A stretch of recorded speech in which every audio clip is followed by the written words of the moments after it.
And now I will give a floor to Holly Falk from the Western Washington University in Belgium, Washington. And she will continue the subject that Mastim already started, is that on the sexual abuse, and she will talk about the Dutch and Belgian reports. So, Holly, the floor is yours. Well, hello, my name is Holly Folk. I'm from Western Washington University in Bellingham, Washington, USA. I'm here to do a presentation on the Jehovah's Witnesses, sexual abuse, and 3 reports that have come out in the past 5 years from Australia, the Netherlands, and Belgium. This is a work in progress, but I'll tell you what I've discovered so far, but everybody should know that some of this research is very much ongoing. I'd like to preface this presentation with an acknowledgement of the seriousness of the issues that I'm taking up. I understand from a personal perspective the seriousness of sexual violence and crimes in the family. I have an enormous amount of sympathy for the victims. I hope that they receive justice from society. I hope that perpetrators everywhere are brought to justice. But I also think that it's important to think clearly about these issues, to direct our energies efficiently so people can be brought to justice. And I don't think that we can afford to misdirect our attention and to use groups as scapegoats, especially if that means that people who are committing crimes amid us are allowed to go unpunished. So that is my take on this. I understand that my comments will probably be perceived as insensitive or as triggering for some of the people who view this presentation. I apologize. I really do feel for you in your experience, and I really do wish you well. That said, let me go back and point out a prominent article that came out a couple of years ago. I think this was actually last year, from the Atlantic Monthly, reporting on what they call the secret database of child abuse. This is an article that came out in a prestigious publication, but in the past few years, there have been many, many reports that have come out that have said something similar, very often in tabloid publications, a secret database about child molestation. Back a couple of years ago as well, the BBC and other major news outlets took up this story. And so there's been a meme that circulated in the media for a number of years now that the Jehovah's Witness organization is maintaining a secret database that protects pedophiles. I feel this is very unfortunate. I feel that there's an awful lot that is very deliberately misleading, and I'd like to be able to address some of that in my presentation today. So in order to do that, I'm going to start with a discussion of a report that came out from Australia in 2015. This made quite a big impression on global news when it came out. CNN picked up the story immediately in 2016 when the study was released, reporting that 1,000 or more Jehovah's Witnesses in Australia had been named as child abusers. So let's talk about this piece, which was called the Case Study Report 29 from the Royal Commission on Child Abuse, done in Australia in the 2010s. The assertion is that there were 1,006 perpetrators who had committed sexual crimes who were being hidden by the Jehovah's Witness organization. This is something that was reported in the media, and I'd like to talk about the study and the context for the study and some of its findings and how that bears on the additional coverage of this issue for the Jehovah's Witness organization. The Royal Commission into Institutional Responses to Child Sexual Abuse, Case Study 29 on the Jehovah's Witness organization, is one of many studies that came out from Australia. This is different from the situation in the Netherlands or Belgium, in that the Australian study was done as part of a much larger commission looking at sexual abuse of children in institutions across Australian society. So in that sense alone, we have to acknowledge that there's at least a commitment or an intent for fairness and sort of comprehensiveness for how this issue has been played out. The Royal Commission, as I said, looked at many secular institutions, not just the JWs, but in terms of looking at complainants from the Jehovah's Witnesses, they only interviewed 2 people from cases from 1989 and 1992, respectively. And there was an issue that happened in the study done by the Royal Commission that is highly problematic, and was carried over into the studies done in Europe as well. And that is that the Commission elected to conflate family-child sexual abuse with institutional abuse. And that is how they arrived at this number. So let's talk about the issue first about family-child sexual abuse versus institutional abuse and consider what's at stake. Something that we know, unfortunately, from a number of sociological studies is the rate of sexual abuse of children is very high. Large numbers of children in societies around the world report having been sexually abused. And we don't know quite so much about the rates of perpetrators, but the studies I've looked at all seem to sort of arrive at the idea that somewhere between 2 or 3% of men do victimize children in multiple countries. This is something that was found, among other places, in a study done in Australia.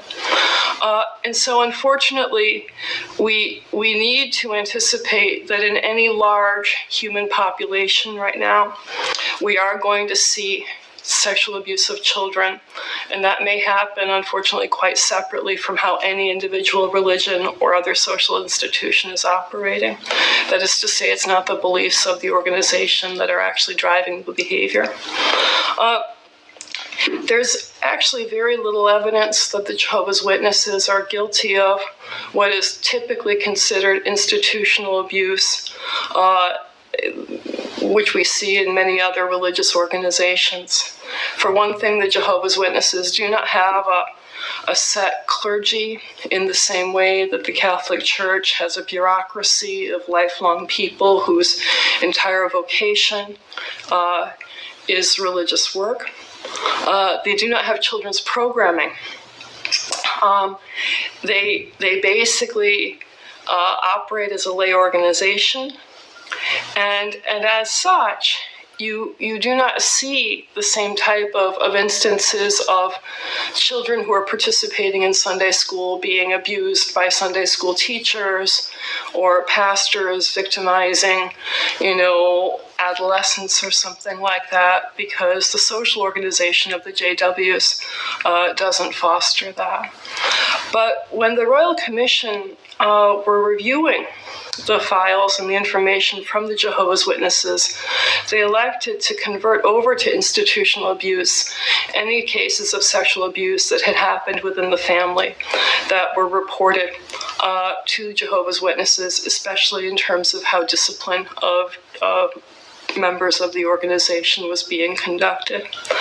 And so the rationale from the Royal Commission was that in the reporting and the discipline, and then quite honestly, another way to look at this is in terms of the pastoral counseling and the pastoral care, the disclosure of information immediately made the religious organization liable. Now, in the present day, when there is mandatory reporting, there is liability. But in the cases that are coming forward around the world right now, you're talking about situations where mandatory reporting laws were not in place. And so we have to think, I think, very clearly about the rapidity with which standards have evolved I think that that's a very, very good thing.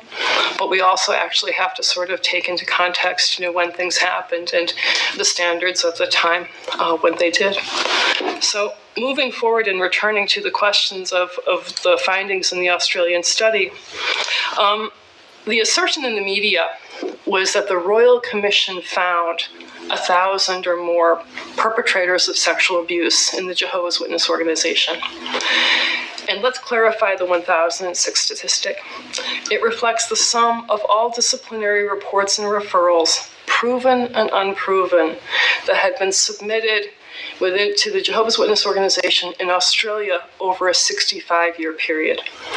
Half of those cases dealt with cases of incest within the family, and additional cases within that statistic concerned more extensive family members or family friends. And so, in other words, the vast majority of these 1,006 disciplinary reports concerned family sexual abuse, and not abuse done by anybody who could be considered clergy or a religious worker for the Jehovah's Witness organization. The accusation that this was a cover-up is also not true.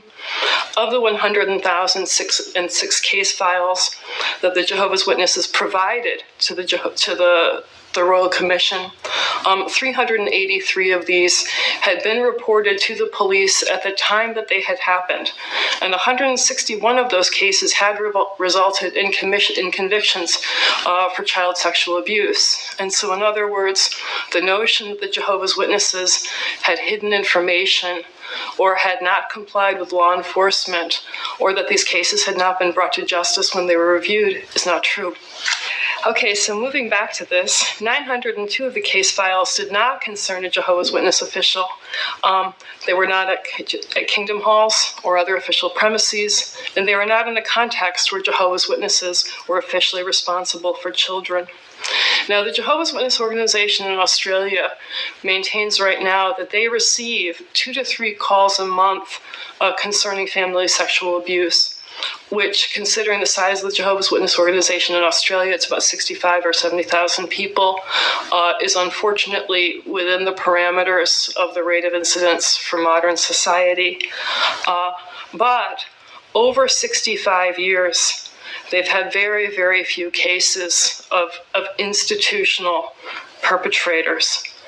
Now, the Royal Commission referred 551 quote-unquote JW cases to law enforcement, and it is possible that some of these are ongoing, and I don't know, but something that we do know is that over the past 5 years, what we have not seen in Australia is a massive wave of arrests and prosecutions of Jehovah's Witnesses on that continent.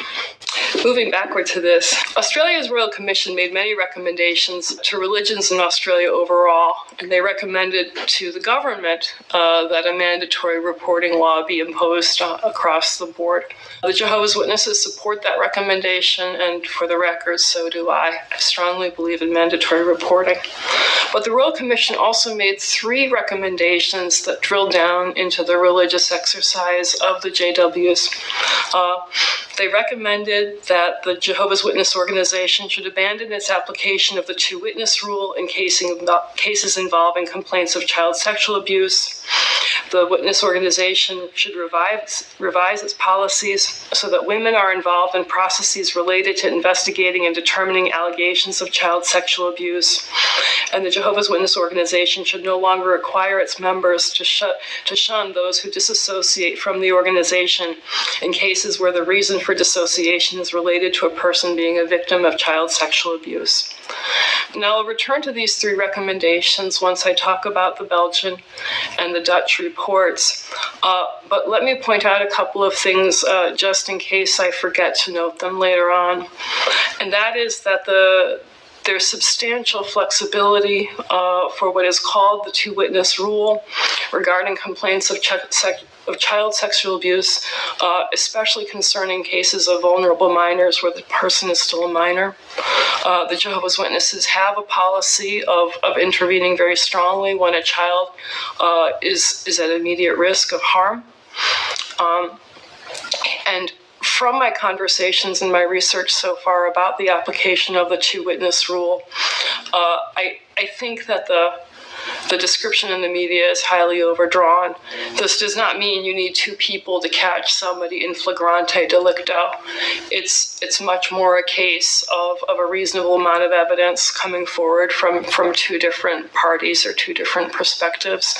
And that is something actually that's been ensconced in a number of religions around the world for a very long time. In terms of the gender question, let's just sort of note that the Jehovah's Witness organization operates under the perspective of gender complementarity. So do a great number of other religious organizations and religions around the world, including the Catholic Church and the vast majority of variants of Islam, Buddhism, and Hinduism. And thirdly, in terms of talking about the issue of shunning, and here too I want to acknowledge the pain that this issue brings to people who have left the religion. I understand very personally the effect that this can have over the course of generations when a family is broken apart by religious disagreement. But I also think that it is not the place of the government to intervene in the choices that consenting adults make. And the reality is that many religions do have the standard of no longer maintaining strong ties with people who have left their faith tradition. This is unfortunate, or maybe it's just simply a reality. People sometimes feel very mixed about it, but it's also within the rights of a religious organization to choose in terms of its operations. It's also important to note that in terms of all of these recommendations, we're talking about intervening not with the idea of creating a more effective prosecution process. The Jehovah's Witness disciplinary process is meant to discipline members. It's not meant to be a substitute for law enforcement.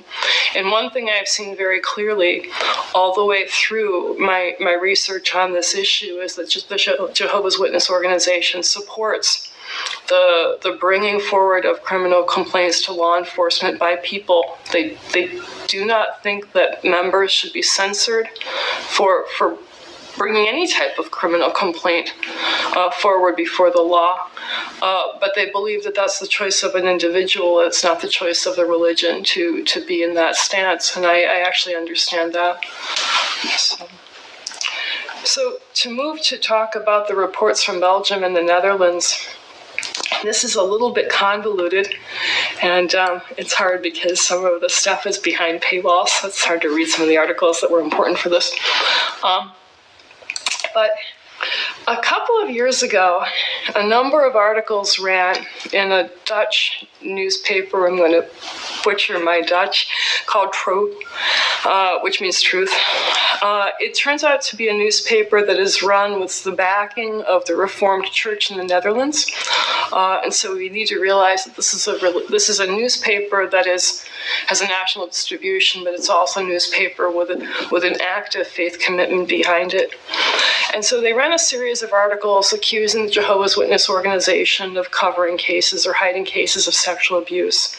With this, they worked very closely with at least one organization of activists, of former Jehovah's Witness members, who provided allegedly or reported that there were about 285 or 286 complaints from former members that had been collected by this organization.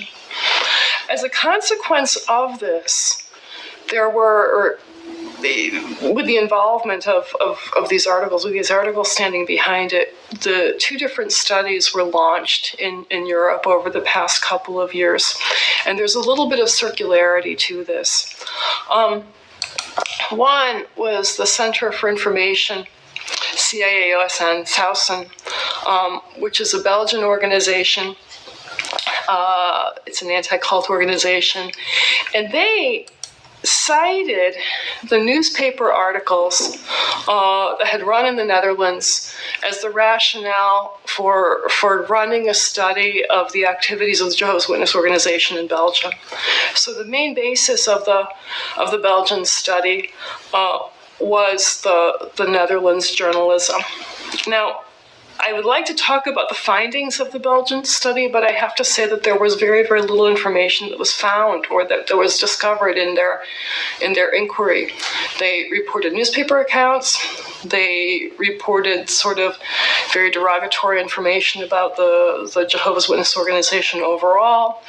And they reported that the Netherlands inquiry had uncovered 3 different complaints that had possible ties to Belgium, and they said on the basis of that an inquiry should go forward and the recommendations from the Australian studies should be adopted. But I honestly, I mean, I reviewed this, but I didn't see enough findings to really sort of say, here are the findings, because they didn't come forward with math or reports of complaints that could really be dissected. It was very much a disappointment. But here is the other thing. The Belgian study was commissioned and released first. It came before the government in Belgium after the piece came before the government in the Netherlands. So there's sort of an overlap in terms of their construction and their being brought forward. It's important to note that the Southern study was done in cooperation with the Belgian Parliament. And similarly, there's government backing behind the study that was done in the Netherlands. Now, I'm not even going to try to pronounce the Dutch title of this study. I'll just sort of refer to it by English. And the Dutch study was called Sexual Abuse and Willingness to Report Within the Community of Jehovah's Witnesses. I reviewed this piece, the work here, and so there are a number of different things I want to say about it, and then we can talk about the studies overall and their collective sort of problems and findings. In the Dutch study, they reported having 751 complaints. And this number also was very, very quickly converted into the media with the idea that there were more than 700 Jehovah's Witnesses perpetrators who were sort of running at large in society. So here's what we need to sort of know about the Dutch study. It was commissioned in cooperation with the Center for the Ministry of Justice and Public Safety. It was commissioned with the help of certain government agencies that in the Netherlands have been accused of having very sort of politicized scholarship. And they ran a survey that had sort of 2 components. It had a telephone line one could call, and it had an email address box that you could send sort of your responses to. But they didn't vet the survey responses for unusable answers. And so hang-ups, duplicate answers, answers that looked like they had been deliberately written by people who were simply trolls who wanted to write something detractory about the Jehovah's Witness organization.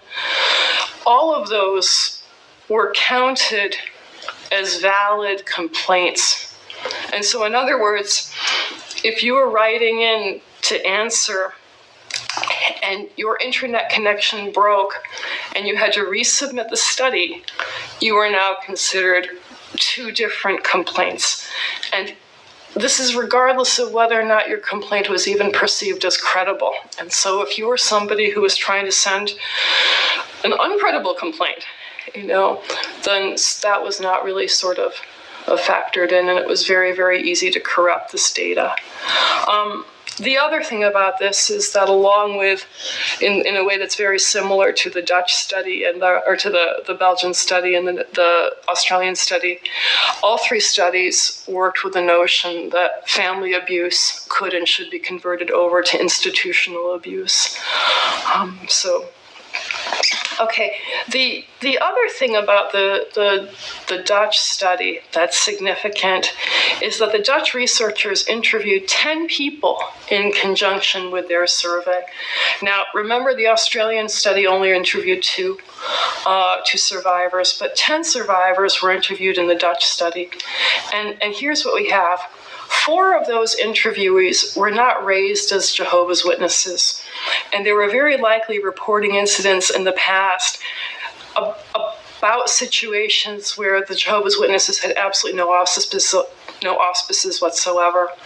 And 7 of the cases of those 10 were more than 5 years old at the time of the study. And so in other words, if there was something where a police report were appropriate, the question one might ask is why hadn't it been filed outside of the time before this was actually disclosed to the JW organization? So, okay. The release of the studies in Belgium and the Netherlands have fed a fire that is quickly spreading around the world. One also needs to note that this issue is continuing in the United States and is very, very much an active issue there. But you can sort of see there's a very large media campaign and ongoing accusations of there being a Jehovah's Witness cover-up. So let's talk a little bit more about the reports in comparison and maybe drill down a little bit farther in terms of how these are sort of working. There are some problems in the aggregate. With all of these studies, we see encouragement and collusion with anti-cult associations, where the information is being conveyed to the government, where the studies are being proposed at the suggestion of anti-JW activists. I've mentioned the issues in terms of the Dutch study, especially in terms of their intake procedures for complaints. But in none of these studies has there been any questions about credibility of information. The similarities across the reports themselves are really sort of very surprising. I'm somebody who teaches college writing, and there's so much textual similarity from one study to the other. It looks very much like a cut and paste situation. My first response when I was reading the Belgian and the Dutch reports, sort of, almost sort of synoptically, is, if 2 students had handed me these 2 documents saying they had written them, I would have said, oh my gosh, who's vulnerable for an academic honesty issue? Because there is very, very much, it's just sort of simply kind of lifting of information, which suggests at the very best, sort of communication or cross-fertilization, or one could also maybe say collusion. There's a deliberate negative framing in all of these pieces, and so all of these reports make a very similar argument. And it's important to realize that all of these reports devote much more of their textual attention to a description of the Jehovah's Witness organization that's very detractory, and that information actually is a larger piece of the content in these reports than the actual addressing of complaints themselves. There's a persistent accusation that the Jehovah's Witnesses are a quote-unquote closed society. And I feel that this is inaccurate in 2 ways. It's inaccurate about quote-unquote closed groups, and it's inaccurate about the Jehovah's Witnesses as closed. Closed groups is a typology. It's a sort of a generic descriptor. It's a sociological paradigm, which many sociologists think is overdrawn. And it's never meant to substitute or be something that could sort of predict or explain how a religious group is going to sort of conduct itself. You pretty much invariably see at the personal level permeability, even groups that have strong social boundaries. And then I would also propose that it's inaccurate to think of the Jehovah's Witnesses as a group that has across the board strong social boundaries. There are clearly families and individuals who are much more tightly within the social network of the Jehovah's Witness organization. But I've had many friends who are JWs. I've gone out for hamburgers with people. I've drunk beer with people. I think you cannot assume that the JWs don't have regular dealings with the outside world. These are people who have businesses, who are active in society, and to sort of think about them as a group of people who are, living in some type of bunker where they're not able to communicate with the world. I just don't think that that's actually an accurate framing. The other thing I think that needs to be said is the causality between religion and sexual abuse is not clear. These reports assume that strong beliefs code with higher abuse, but this is based on stereotypes, and it overlooks the fact that abuse is endemic in modern society. It overlooks the fact that religions have the potential to prevent abuse through pastoral interventions. If you see something that's weird, you might warn a family, maybe you don't want to date that guy, that kind of situation.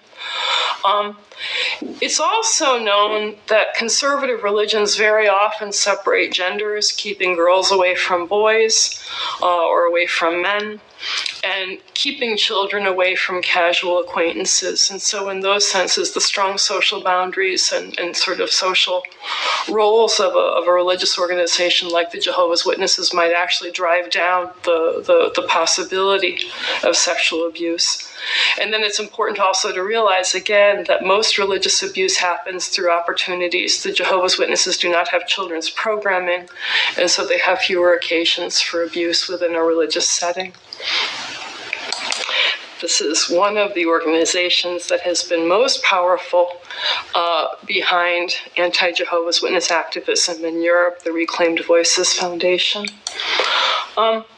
To continue talking about aggregate problems, you might want to sort of ask, why was so much detractory information that's not germane to the question of abuse incorporated into these studies? There's a portrayal of Jehovah's Witnesses as being deviant for having conservative religious beliefs, yet many other religions have similar views, including on the issues of gender and disfellowshipping. My grandparents were both disowned when they got married in the 1930s for marrying out of their faith traditions, and so I understand that personally. Family abuse versus institutional abuse deserves at least a little bit more discussion, because the statistics have been shaped in each of these studies to make it look like the Jehovah's Witnesses are hiding active cases perpetrated by religious officials, and that's simply not true. In all three reports, the large number of cases reported are familial, yet this is downplayed, and in the media, sometimes this is almost completely hidden. So I think that that's actually very unfortunate. Now, this is the place where, again, I'd like to sort of preface my comments to say, I understand on a personal level what it feels like to not get the justice you want. And at the same time, I think it's important to be realistic about which forces in our social system have responsibility and which ones where things become a lot more gray. So I would say that the age of the incidents, as in the year that things happened, the age of the victim at the time that they reported something, and their desires going forward, a variety of circumstances need to be taken into account, along with the fact that incest is the dominant category in all three reports. And let me say this, because I think that this is also important. I have not read the disciplinary reports from the Jehovah's Witness organization, but I have read all three of the studies, and I've read a variety of pieces, carrying forward the complaint of victims in the media. And something that becomes very, very obvious is that a number of these young people spoke to their parents, and their parents were the ones who chose to suppress this information. And they have every right to be angry. But one of the things that's being completely overlooked is something that we have documented, is the role that families had in keeping this information secret. So I think that that's actually something that's actually very significant when we think about how to efficiently and effectively address this issue. To get a true estimate of whether any religion is associated with sexual abuse, it's important to factor in family abuse for all groups and not to think, okay, this is going to be an isolated phenomenon within particular religious traditions, and it's something that's not going to happen in other religions or in other parts of society. None of the studies have shown the Jehovah's Witnesses to have a pattern of shielding clerical abuse. This stands in contrast to other religions where abuse has become known. And the studies communicate many complaints about the process of investigation. I hear that. I understand that. But it's also important to realize that the Jehovah's Witnesses can offer a number of reports from individuals who appreciated the support they received during a family abuse crisis.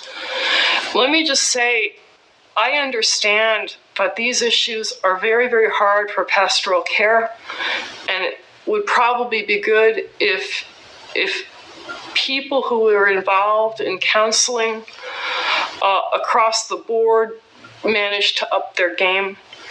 But I also think that we cannot retroactively apply standards that did not happen or were not in place 30 years ago, 40 years ago, for cases where in some cases, in many cases, unfortunately, the perpetrator has already died. So that's actually kind of a problem. So, the three reports made very similar recommendations. They called to end the two-witness rule for cases of sexual abuse.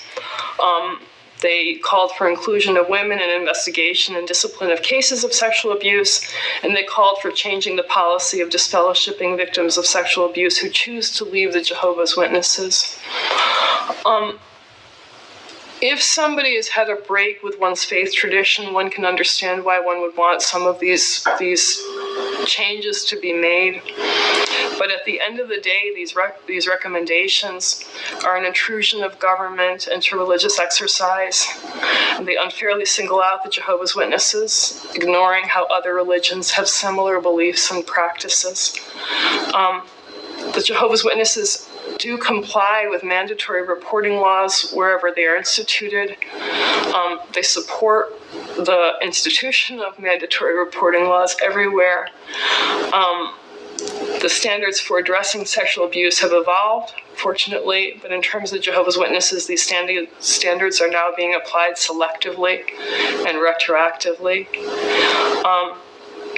So that is something that I think is very significant. I will leave you with something else to sort of think about in terms of who is gaining from this international media gain. Obviously, anti-cult activists, well, actually, I was going to say, anti-JW activists and also sort of more mainstream anti-cult activists are very involved in this effort. So we can sort of see here, I thought that this was really sort of an amazing kind of like, oh my gosh, Watchtower kind of file.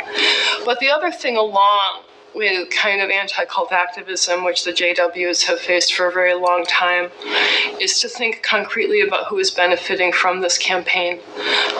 And that is to say, there's a huge financial interest in driving the demonization of the Jehovah's Witness organization.